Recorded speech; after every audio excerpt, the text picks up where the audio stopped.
Hi, Lagim fam.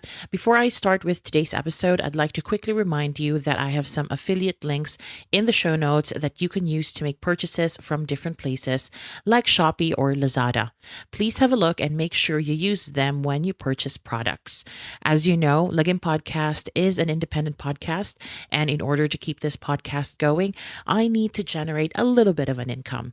I'd love to create content for as long as I could, but it can get difficult without some sort of sponsorship or affiliate income. But enough of that. Now on to the show.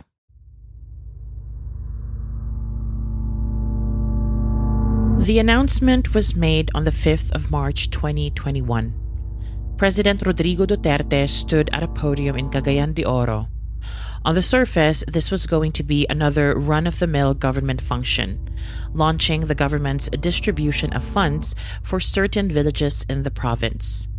But these were not just any villages.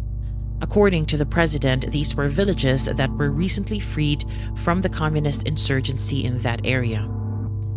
It could have stayed that way that very day, an announcement of projects being launched in the area, some neutral words perhaps about the communist insurgency, some smiles, photo ops, and a quiet exit back to Malacanang. But of course, it did not stay that way. Along with the promise of funding, the president seemed to have made a direct order for the military and the police to kill and finish off any members of the New People's Army or the NPA, insisting that their human rights be disregarded along the way. What others may have perceived as the president's usual macho tirade that Filipinos have gotten used to in the past almost 6 years was in fact not just that. 2 days after this announcement, somewhere in the southern Tagalog mainland, an area also known as Calabarzon, a bloodshed of heinous proportions woke up the residents of communities across Laguna, Rizal, Cavite, and Batangas. This is the story of the 2021 Bloody Sunday Calabarzon killings.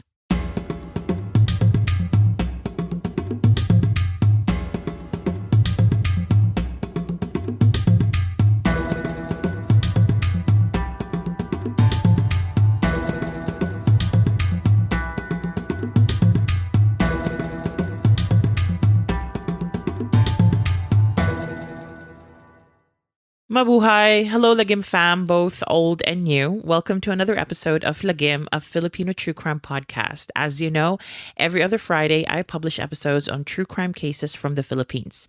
So make sure you follow and or subscribe to my podcast on Apple Podcasts and Spotify. I'm also on social media where I provide regular updates on cases and extra true crime content. So find all the links to my social media accounts in the show notes or simply look for Lagim Podcast on Instagram, TikTok, YouTube, Facebook, and Twitter. As always, please be warned that details in this story might be disturbing to some people, so please take care of yourself whilst listening.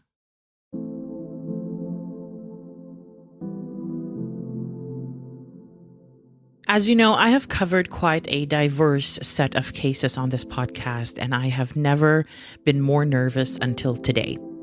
Today's episode is a bit different. Although it is about a recent and an ongoing case, it is part of a bigger picture. It is considered as part of a long-running conflict between the government of the Philippines in all its former and current iterations and sections of the public. I will try my best to pack this episode with all the necessary context in order to better understand the main case, but unfortunately, some of the context will have to remain very general because going into too much detail it will result into a whole new podcast, honestly. So, let us dive right into it. The best way I've found to understand the Calabarzon raids is to understand in broad strokes the history of communism in the Philippines, or more specifically, the communist insurgencies. This is an explainer that I will try to keep brief, but no promises here just yet. On the 7th of November 1930, the Partido Comunista ng Pilipinas, or the Communist Party of the Philippines, was established. A lot of the founding and first members of this Communist Party and other ones of its kind came from labor-centered parties and movements in the Philippines, clearly putting an emphasis on the struggles of workers and laborers in the country. Now, bear in mind that the emergence of labor-centered or left-wing or communist movements was and remains as a sort of reaction to the continuous oppression of people who form the backbone of our country in more than one sense of the word. I am talking here about farmers, fishermen, factory workers, just to name a few. In the Philippines, the farmers have long served as pioneers in these movements to dismantle such oppressions owing to problematic land-related disputes rooted in Filipino landlordism, which in turn is a vestige of our colonial times. So we see a lot of advocates come from farming backgrounds, and they emerge as perhaps community organizers, activists, party members, or even fighters within armed factions that oppose the government. So it was not a complete surprise that by the 1940s, farmers had had enough of the unfair treatment they had been receiving for generations. The systems they operated in guaranteed their landlords a part of the harvest, despite the majority of the work being done by the farmers. But before they could do anything to fight for their rights, World War II disrupted everyone's lives in the Philippines. What the Japanese could not anticipate, especially in central Luzon, was that the farmers were easy to organize themselves and certainly did organize to fight the occupying Japanese forces at the beginning of the 40s. It was essentially the Communist Party of the Philippines that led these farmers-turned-guerrilla fighters, better known as the Hukbalahap or Hooks, against the Japanese. Just as a reminder, Hukbalahap stands for Hukbong Bayan Laban sa Hapon, or in English, People's Army Against the Japanese. Now, when the World War was over, the guerrillas decided to continue their fight, and this time it was a fight against their Filipino landlords and the national government, specifically in 1946. This rebellion would be known as the Hukbalahap Rebellion of 1946. The Americans were most definitely in the mix as well. After the Japanese were defeated, the Americans saw the Hooks as untrustworthy and tainted with communism, a fear that will eventually lead them to start the Vietnam War in a misguided belief to rid Asia of communism. Anyway, the Hooks were also a threat to Filipino landlords, as I said already, and I need to emphasize this because the landlords were the group of people the government needed on their side to establish some sort of post-war status quo in the Philippines. So naturally, the government started favoring their interest over those who suffered the most before, during, and after the war. Furthermore, the Americans also wanted to see the Hooks gone as much as the majority of the government apparatus did, but the Hooks merely wanted effective land reform and for landlordism and oppression to stop. The government then decided to give the Hooks the time of the day, and certain reforms were agreed. These reforms were a good start, but they were nowhere nearly enough. Nevertheless, the Hooks began to lay low, and by 1952, they had somehow faded from memory as support for them also waned. It can be argued that the lack of support for any activist or revolutionary movements correlated with a slight increase in living standards in the Philippines a decade or so after the Second World War. This did not mean, however, that this increase in living standard was felt by everyone. By and large, farmers, for example, still struggled to get the government to listen to them about land reforms. And yet, communism, left-wing activism, and Hook armed conflicts did not see much support or momentum for a long time. But things were about to change by 1969.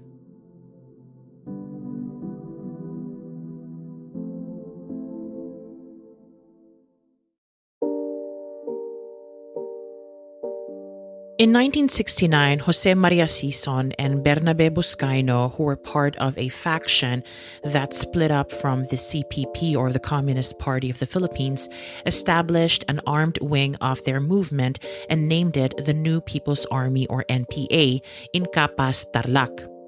Back then, they were merely made up of 60 guerrillas, 60 individuals that is, and 35 weapons.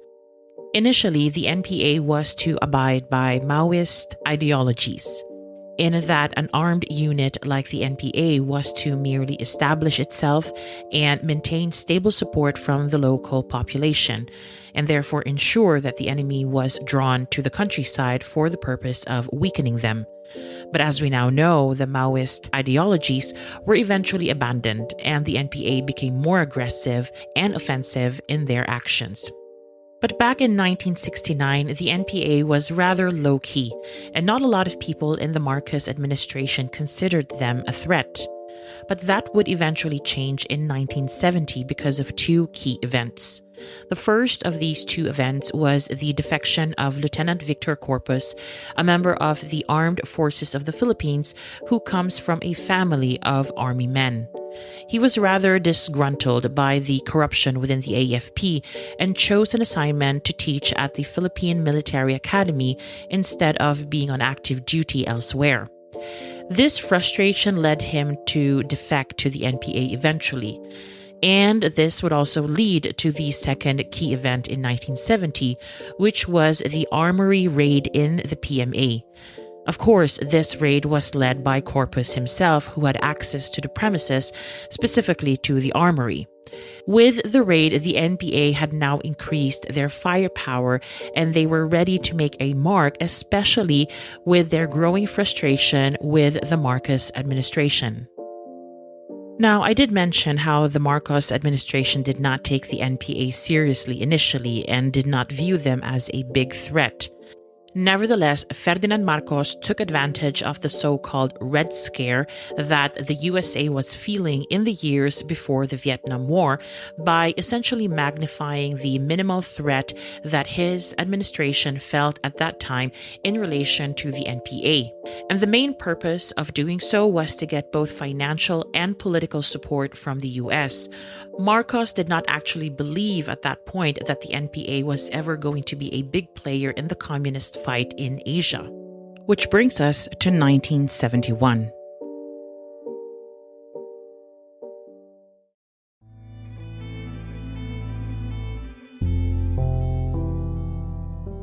Many publications agree that it was in 1971 that the first NPA-instigated act of violence took place. This was during a stage rally for the Liberal Party in Manila. 2 grenades were thrown onto the stage, which killed 9 people and injured several more. However, historians dispute that this act of violence was instigated by the NPA, instead pointing their fingers at then-President Marcos. It is my understanding that this act of violence was a small cog in a bigger plan to later declare martial law, which is what happened by 1972. Now, I know that especially during this run-up to the 2022 elections in the Philippines, the topic of Marcos and the martial law era are touchy, which is confusing to me because both the era and the late president turned dictator are well documented in both local and international historical sources, but I digress. In any case, after Marcos declared martial law on the 23rd of September 1972, little did the CPP and NPA know that this would trigger a sharp increase in their membership. Many young people were radicalized because of the Marcos administration's actions and policies at that time. The martial law era was the best recruitment marketing tool that the NPA could ever have wished for. Now, between the years of 1972 and 1986, there were numerous violent dispersals led by Marcos-ordered forces. Each of these dispersals also served as watershed moments that drove even more students directly into the arms of the NPA. In Mindanao, there were initially no NPA forces at all, but during the martial law era, the NPA managed to establish itself there solidly and be involved in numerous encounters with government forces.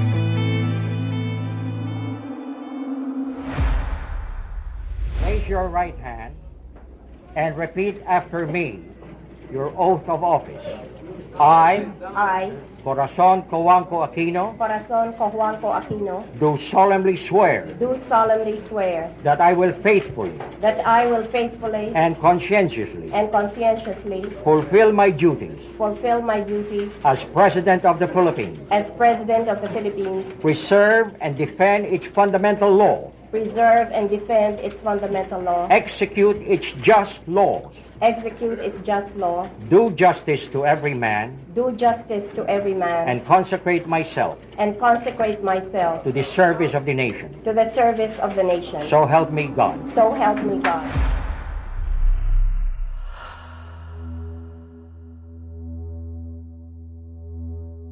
After the NPA had grown in number and firepower, things were set to shift again by 1986 after Ferdinand Marcos was deposed and after Corazon Aquino was elected.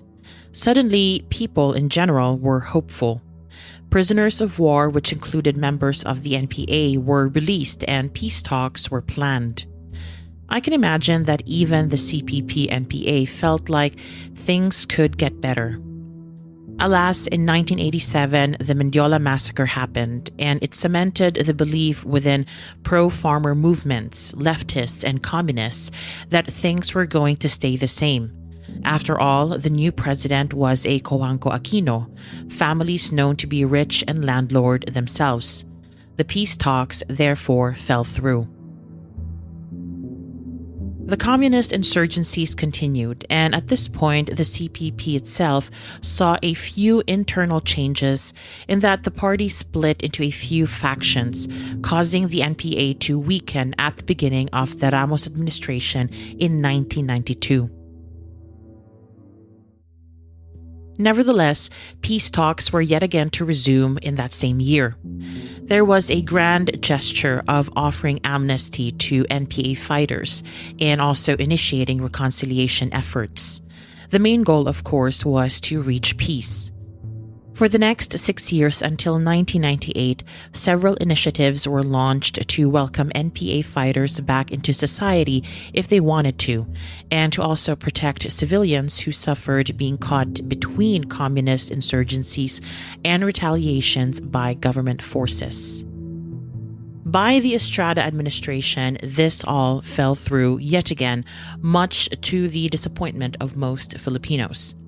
After the controversial president was ousted in 2001, the NPA had seen a great increase in membership yet again, but also an increase in allies, in this case, towns and barangays around the country who were either aligned with the NPA's beliefs or were at the very least influenced by them to some degree.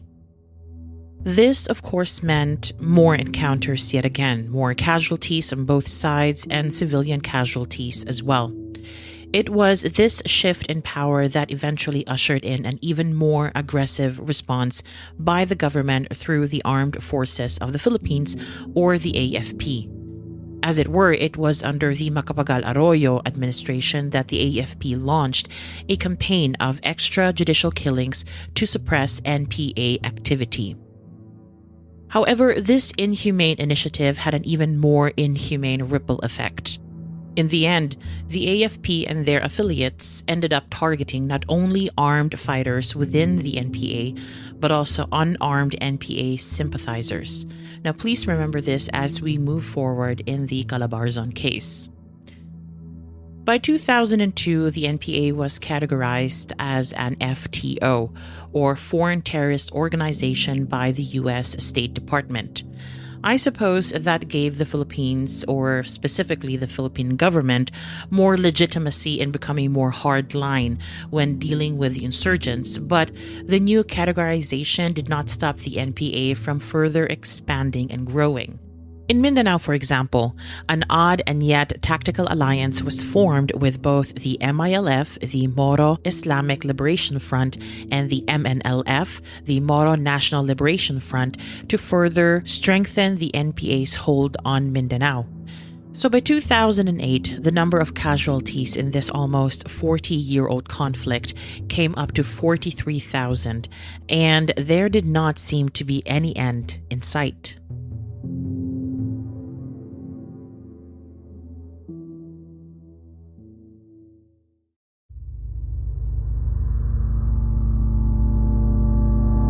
Between 2010 and 2016, just before the election of now President Duterte, the insurgencies continued as well as the counter-insurgencies. Of course, there were peace talks attempts as well. A ceasefire was even agreed, but then the CPP-NPA broke this.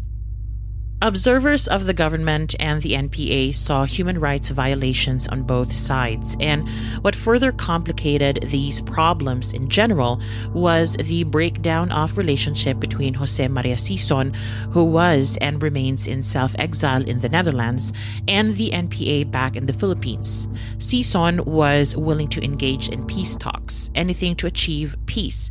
But the NPA on the ground? Not so much, at least not the Jose Maria Sison way. And so the communist problem was nearing its fifth decade by the time Duterte was elected. During his SONA, or State of the Nation address, Duterte stated that he was declaring a unilateral ceasefire and that he wanted the peace talks to resume. And they were to resume back on neutral ground in Oslo, Norway. People dared yet again to feel hopeful, even optimistic. But this all changed in 2017 when the CPP-NPA withdrew from the ceasefire due to what they felt were unfulfilled promises by the government. One of the promises not being fulfilled was the release of about 300 POWs, or prisoners of war. Before their withdrawal, the NPA already attacked AFP soldiers anyway, so the declaration to withdraw was at that point rather moot. And of course, as expected, all of this angered the government, and they too withdrew from the peace talks and the ceasefire agreement. An all-out war was then declared. By March 2017, a truce was announced and peace talks were attempted yet again. Months later, in December, Duterte declared that the CPP-NPA was officially a terrorist group after yet another attack on government and military forces. This pattern of up and down would continue way into 2018 when the president issued Executive Order 70 or 70 declaring a whole-of-nation approach in obtaining peace to finally stop the decades-long communist insurgency. In line with this order came the formation of the NTF-ELCAC or NTF-ELCAC, better known as the National Task Force to End Local Communist Armed Conflict. This was and remains the governmental entity that was supposed or is supposed to implement this whole-of-nation approach to reach peace. As the task force started their work, however, it became clear to not only the NPA but also those with leftist beliefs but are otherwise peaceful and unarmed that the task force was a specialist terror unit given immense power to kill with extreme prejudice. The task force, since its inception in 2018, has become a source of great terror and fear amongst communities known to be either NPA hotbeds or sympathetic to them or simply being leftist and pro-farmer. Even indigenous communities had been targeted. On their website, they purport to defeat the local communist terrorist group, probably referring to the NPA, and also to obtain sustainable and inclusive peace throughout the Philippines. But it seems to me that of these two mandates, the task force had only focused heavily on the former and less on the latter, if at all.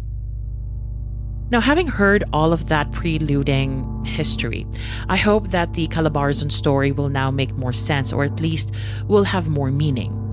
I now need to fast forward our timeline to March 2021. The Philippine National Police and the Armed Forces of the Philippines mount a deadly crackdown in Calabarzon on Sunday, March 7. The attacks come 2 days after President Rodrigo Duterte told police and soldiers to kill and finish off communist rebels in encounters. Maungging na ng military police. Pag-enkwentro gani mo, magunay ka aras, patya. Patya yun. Tiwasi. Anong human rights? Ako ng sugo. Ako'y mapriso. Ako'y why problema na? As of 1 p.m. on Sunday, police and soldiers report killing 9 and arresting 6 individuals believed to be with activist groups in Laguna, Rizal, and Batangas.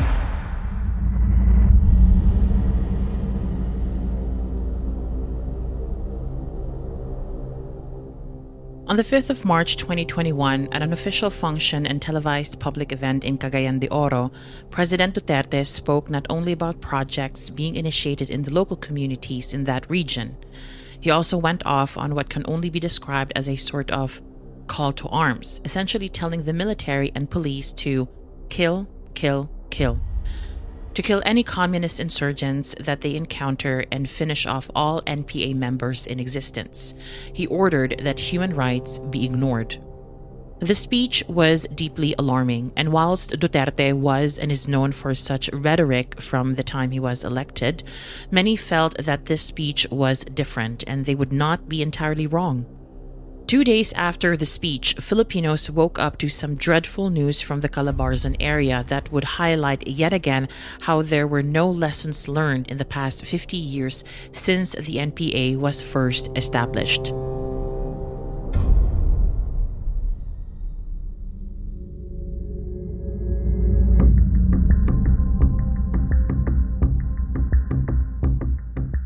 At the crack of dawn on the 7th of March 2021, simultaneous bloody attacks were launched in the Calabarzon region.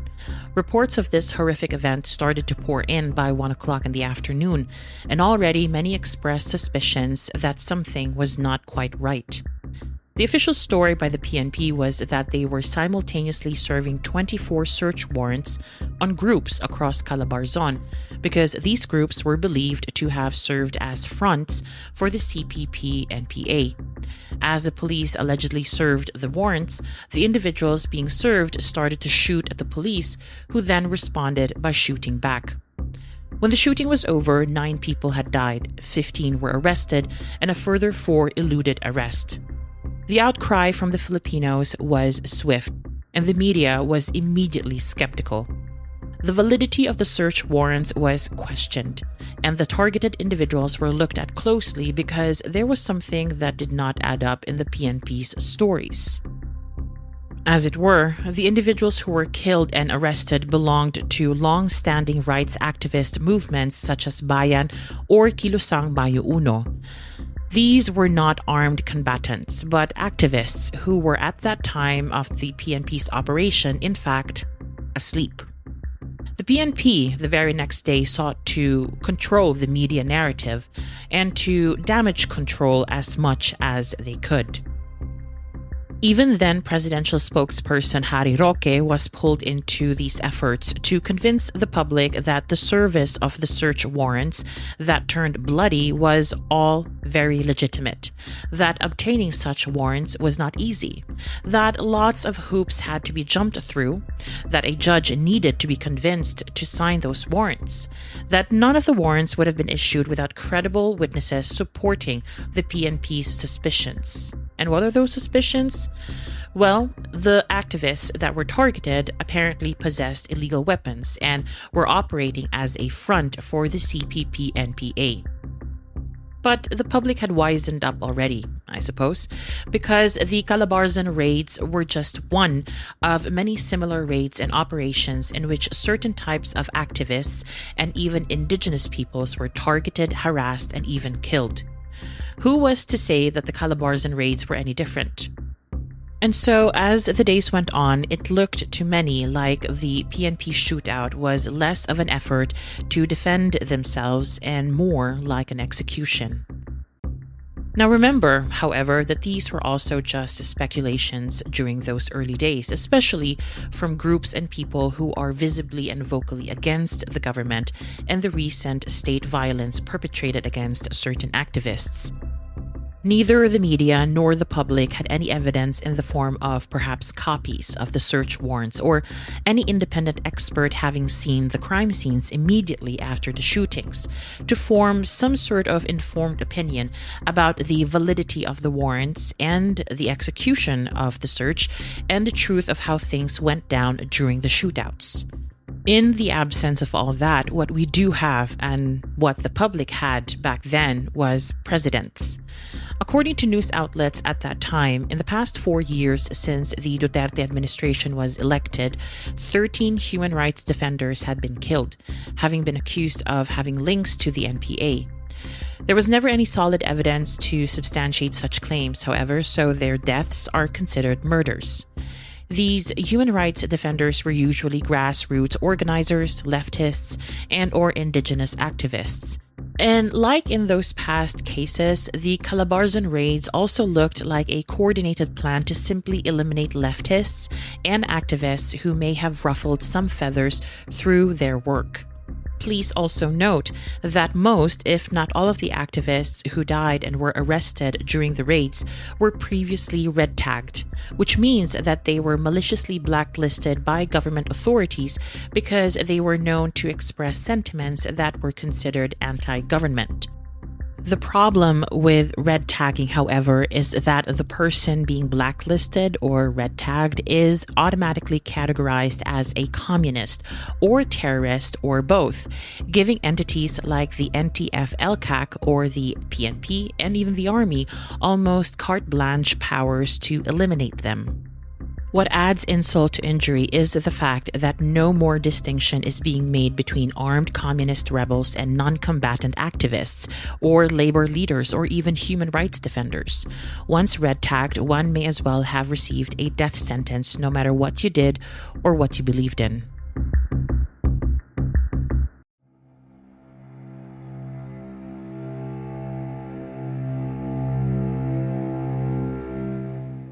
As the days went on after the raids, more and more details would come out that alarmed not only the Filipinos but international human rights organizations as well.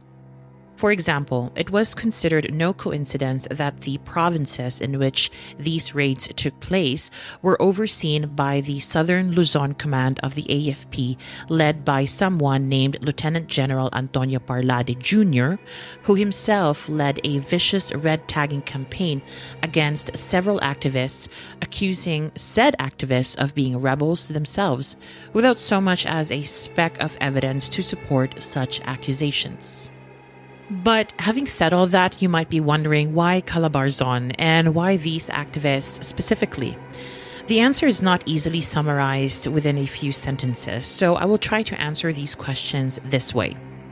We have heard in the first part of this episode that the communist movement started, or at least first gained traction, as a reaction to Filipino landlordism. Despite the many governments that tried to pass land reforms or appease the farmers and others in the same position, nothing serious was actually done about the problem, and so the inequality and poverty persisted, only getting worse every year. The truth is, in a lot of societies like ours, the government, although voted in by the people as part of being in a, obviously, democratic state, ends up protecting the interests of the rich and powerful instead of the interests of everyone. This was no more clear than what happened just before the Mendiola massacre. When it became clear to the farmers that they were never going to get the land reforms they had been begging for decades, because both the president and most legislators were themselves landlords and would never act against their own interests, the cause of farmers seemed lost. But in such moments of despair, we always see the emergence of grassroots movements that are mostly leftist in nature. They represent the disenfranchised, the poor, the rejected, the unheard, and the desperate. And there are a lot of them in Calabarzon. Calabarzon, after all, is a very important region for a lot of big businesses.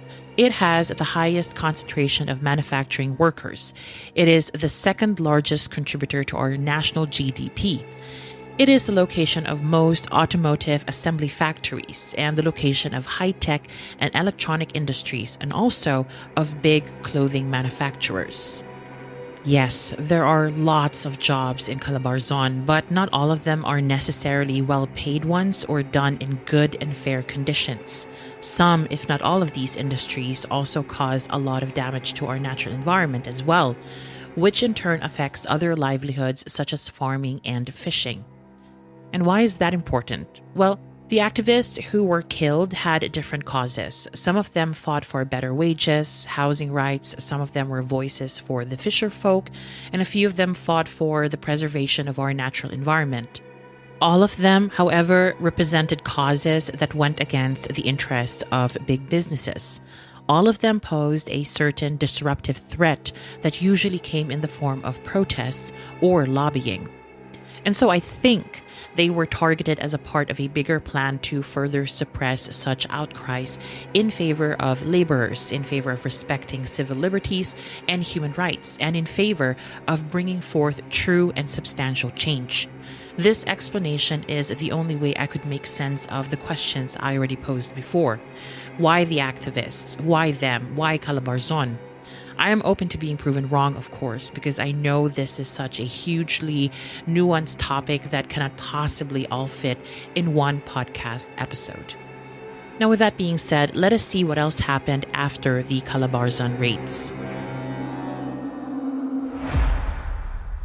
Authorities are reportedly preventing the family of slain activists in Calabarzon to claim the bodies of their loved ones days after the so-called Bloody Sunday incident. We have Jervis Manahan reporting live with us. He joins us via Zoom. Jervis, good morning to you. Yes, good morning, Karen. The bodies of 4 slain activists from what has been called the Bloody Sunday are still being held here at the Antipolo Memorial Homes. Policemen have been refusing to release the bodies to the family members despite complete documents and payment for the funeral expenses. We have talked to Sir Michael Dasigao, brother of slain activist Melvin Dasigao, and they insisted that despite having all the necessary papers for clearance, policemen still won't allow them to claim the remains of their loved ones.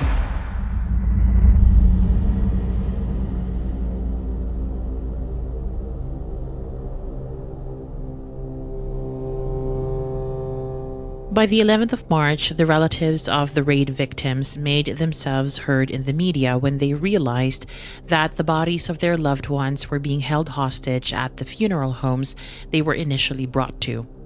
In Antipolo Rizal, for example, the police and military were actively barring the families from claiming the bodies of their loved ones. The families also complained that they were being subjected to harassment by certain state forces. Of course, this was yet another attempt at intimidating the families of the slain activists, but what was the point of holding the bodies 4 to 5 days after their deaths? Excellent question, of course. By July 2021, we may finally have gotten our answer. Dr. Raquel Fortun, a forensic pathologist who is currently being tasked to examine the many bodies of people who had been killed during Duterte's drug war, was also tasked back then to perform autopsies on the 9 murdered activists. Her first remark was that all bodies looked like they were, quote, shot to be killed by raiders, end of quote. All 9 were shot in the chest. Perhaps indicative less of a shootout, but more of an execution. My words, of course, not hers. What really bothered her, however, was that all bullet wounds in all of the victims were sutured closed. They were stitched closed, therefore altering them before any type of independent autopsy could be done. Some of the organs of the victims were also missing, and the organs that were not missing were somehow randomly cut for no apparent reason. Dr. Fortune also requested all of the clothes of the victims for further forensic examination, but was only given the clothing of 2 out of the 9 victims. Dr. Fortune remarked that if the government had done their own investigation and autopsy, they were certainly not sharing it with anybody else. She was never furnished a copy of any report. It is therefore my belief that those days, when the relatives were waiting to claim the bodies of their loved ones, government authorities potentially proceeded to conduct their own autopsies and tried their best to alter the bodies, to either make it harder for Dr. Fortune to do her own autopsy or to conceal some vital findings that could have been gleaned from the victims' bodies. Either way the government dealt with this particular issue was poor and highly suspicious. The media would later reveal that although the government had indeed conducted their own investigation of the crime scenes, they did not seem very thorough. It is my understanding that they did not go to all locations, as some were difficult to access due to the rough terrain. The locations they did visit were not thoroughly investigated. Instead, the investigators only conducted a visual inspection and nothing more. Furthermore, human rights activists at this time also requested a copy or copies of the search warrants. Up to this day, the PNP had not cooperated in giving them these copies. Lastly, Dr. Fortune also asked for any photos, sketches, or spatter analysis, seeing as the government investigators did do those visual inspections at the different locations of the raids, but the doctor was and is still being ignored. By August 2021, the Department of Justice had gotten involved. They endorsed investigations into the raids and even formed a committee that would oversee this investigation.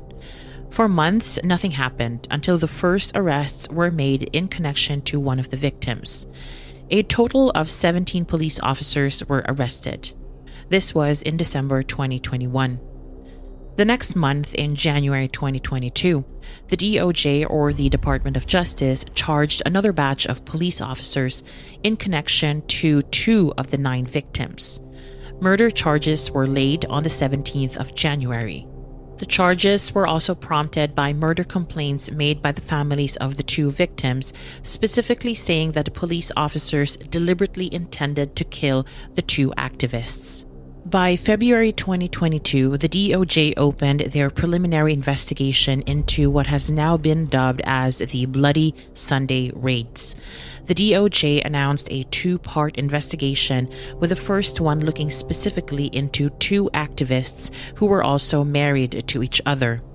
The second one I am not too clear about, and I could not find any definitive information as to its purpose, progress, or content. However, the Justice Department did say that the investigation will be a combined effort of not only themselves but also the NBI, or the National Bureau of Investigation, and the AO35 Committee, an interagency body that was established to specifically investigate extrajudicial killings, amongst other things. However, it is worth stopping and asking ourselves one question. Has anything actually changed after the raids, after the deaths of the victims? I would say not really, and I think a lot of activists and human rights defenders would say the same. Kilusang Mayu Uno, for example, said that the president had managed to use the Bloody Sunday raids as a threat to workers who are merely fighting for just wages, job security, and respect for labor rights. The raids were a mere precedent for more violent attacks on union leaders and community organizers, according to Kilusang Mayu Uno. Most importantly, the NTF-ELCAC never ceased their activities or mellowed their actions or their approach. They continue to act with impunity, intimidating and labeling workers and unionists as rebels. As it stands, not much has been revealed from the current investigation, and we might not hear anything substantial until the second half of this year. Until then, I would like to provide this space to introduce to you the 9 lives that were lost during the raids, in the hope that you can look them up, read about them, and make up your minds as to whether their causes were just and worth it, whether they were capable of what they're being accused of, or whether they were pawns in these decades-long pursuit of silencing and oppressing those who work hard to keep our country going.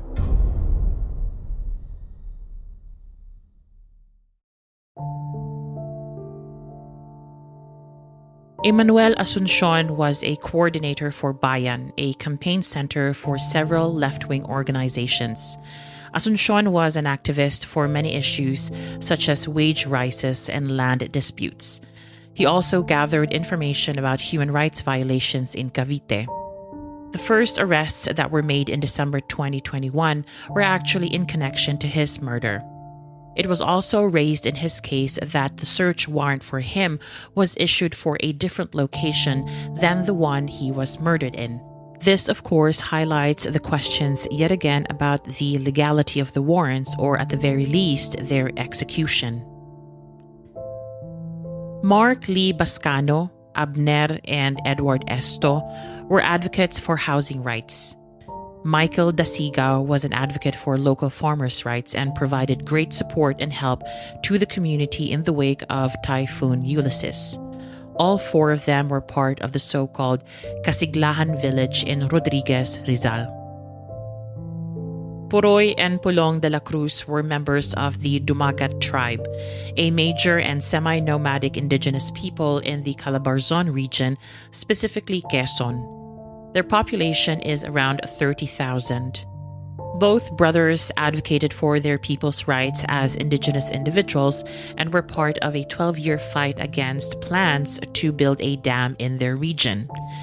Before their deaths, they also protested against the building of the Kaliwa Dam as part of the president's Build, Build, Build initiative. The original plans to build this dam were made in 2012, but these were since aggressively pushed through by the current administration. The Kaliwa Dam, if completed, will negatively affect the ecosystem in the region, specifically the Sierra Madre Mountains. It will also encroach on the ancestral domain of the Dumagat tribe. As far as my research goes, the dam is currently being built despite the lack of a building permit. Lastly, there were the Evangelistas, namely Chay and Ariel Evangelista. They were based in Nasugbu, Batangas. They campaigned heavily for the rights of fisherfolk and against the destruction of nature and land. Both of them fought against mining and land grabbing. It was in the Evangelistas case that the second arrest was made this year, and it is also their case specifically that has become the subject of the Justice Department's first phase of investigation. It is said that both Chay and Ariel were executed in front of their 9-year-old child who survived the raids, which begs the question, does the government prefer committing such horrendous acts of violence instead of actually addressing poverty, landlessness, environmental issues, and oppression? The Filipinos are certainly curious to know the answer, or probably they already know the answer anyway. As for me, I hope that the 9 slain activists know that their deaths were not in vain, and through that, they can finally rest in peace.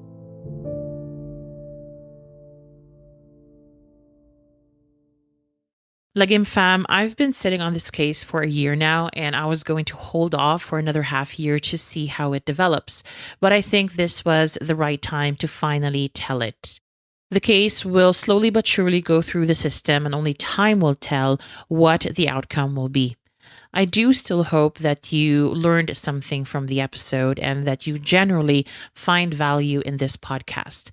Having said that, if you like this podcast and my content, please make sure to follow us on all our social media accounts. Also follow us on Spotify and Apple Podcasts. Please give us a 5-star rating on both Spotify and Apple Podcasts. And if you fancy it, please leave us a review on Apple Podcasts. You can support this podcast by using the affiliate links in the show notes for any purchase at Lazada or Shopee. Or you can make a one-off donation through buymecoffee.com. Again, all links are below. Either way, I'm very grateful for any support. Thank you again for listening, Lagim fam. Maraming salamat at mabuhay.